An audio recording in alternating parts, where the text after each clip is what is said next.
Mi nombre es David Epifanio Gijón Castro. Actualmente estudio el doctorado en Administración Pública y Políticas Públicas en el CECIJUC. Grabo este video con motivo de una actividad académica dentro de la materia Gobierno y Derechos Humanos. He tenido a bien realizar un ensayo académico al que he titulado De la modernización a la indefensión, un análisis crítico del etnocidio y genocidio cultural perpetrado a los pueblos indígenas en proyectos gubernamentales.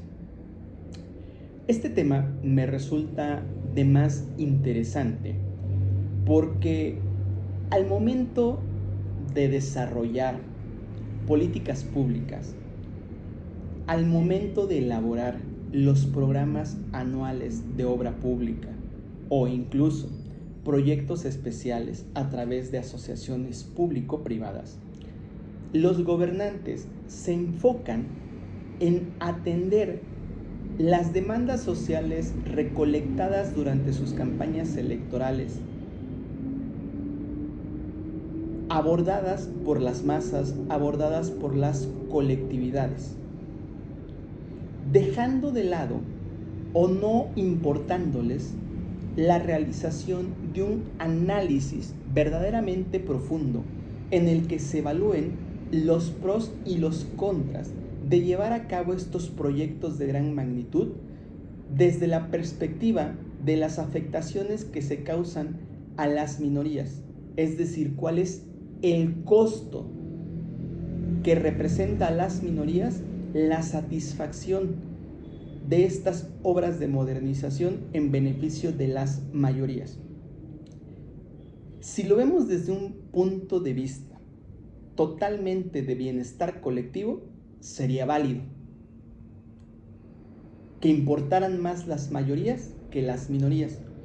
Pero si lo vemos desde un punto de vista de los derechos humanos, es importante no dejar de lado que la Declaración de los Derechos Humanos, esa declaración universal, consagra los derechos de todo individuo, sin importar su espectro individualista, minoritario o mayoritario. Esto nos lleva a pensar en dos conceptualizaciones que la comunidad internacional ha desarrollado: el etnocidio y el genocidio cultural. Entendiendo por estos dos conceptos actos que implican particularmente violación a los grupos étnicos, raciales, que constituyen un delito porque se atenta contra su identidad cultural, contra su patrimonio arqueológico, contra su razón de existir en la sociedad. Tenemos casos a lo largo de la historia como la construcción de la presa de Cerro de Oro en Oaxaca, donde al pueblo chinanteco, por disposición gubernamental, se le relocalizó, se le aplicó una movilización forzada para poder inundar su territorio con las aguas propio del proyecto de la presa. Y se dejó de lado la afectación que se provocó a esa población. Si bien es cierto, el gobierno los relocalizó, esto implicó una cuestión traumática, porque ¿cómo una sociedad puede avanzar en su vida diaria cuando se le ha cambiado de ese núcleo territorial donde siempre se ha desempeñado? Y entonces ahora experimenta más una cuestión de supervivencia que una cuestión de reproducir su ciclo de vida tal como lo venía haciendo. Esos símbolos ancestrales y espirituales que antes los unían y que los representaban como sociedad, ya fueron desechados por el gobierno. Y esto no solamente es una cuestión histórica, hoy en día lo podemos vivir con la realización del proyecto de modernización llamado Tren Maya. Proyecto en el cual pasa exactamente lo mismo en el sureste mexicano. Se sacrifica una cantidad enorme de hectáreas, pero también se sacrifica a los pueblos mayas que han habitado en ese territorio.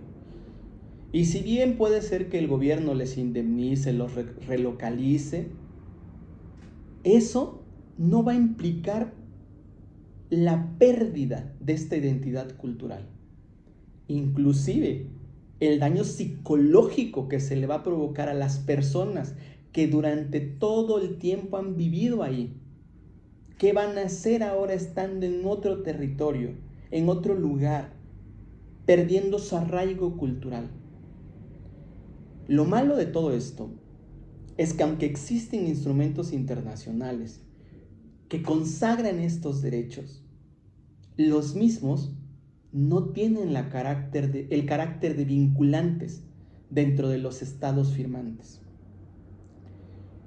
Estos instrumentos internacionales meramente generan efectos de recomendaciones, generan efectos que son un poco persuasivos, pero que no van a lograr frenar la actividad del gobierno ante este genocidio o etnocidio cultural. En México, recientemente, tuvimos el caso del 8º Tribunal de la Naturaleza, que analizó el caso del Tren Maya, reconoció el agravio que se está haciendo a los pueblos mayas con toda esta obra del gobierno. Y su actuación concluyó en emitir una recomendación, un veredicto que no deja de ser una recomendación, donde le dice al gobierno que frene esas obras hasta llegar al consenso con los pueblos. Sin embargo, solo queda en eso, en una recomendación que no va más allá. Es importante para poder garantizar los derechos humanos de las minorías que los gobiernos, que los estados firmantes de los pactos internacionales verdaderamente lleven a cabo a nivel interno las modificaciones legislativas que permitan consagrar los derechos de todo individuo, no importa si es minoría o es mayoría, porque un Estado realmente garante de los derechos humanos es aquel que en sus políticas públicas impacte mecanismos de protección a los derechos humanos. Y que cuando lleve a cabo el desarrollo de obras de gran magnitud, de gran modernización, porque lo demanda la mayoría, simplemente opere el consenso de las minorías. Que las minorías también estén de acuerdo, porque no se gobierna solo para las mayorías, se debe de gobernar también para las minorías. Y los derechos humanos no deben de ser coartados dependiendo en qué espectro te encuentres, minoritario o mayoritario. Es cuanto de mi participación en este foro. Muchas gracias.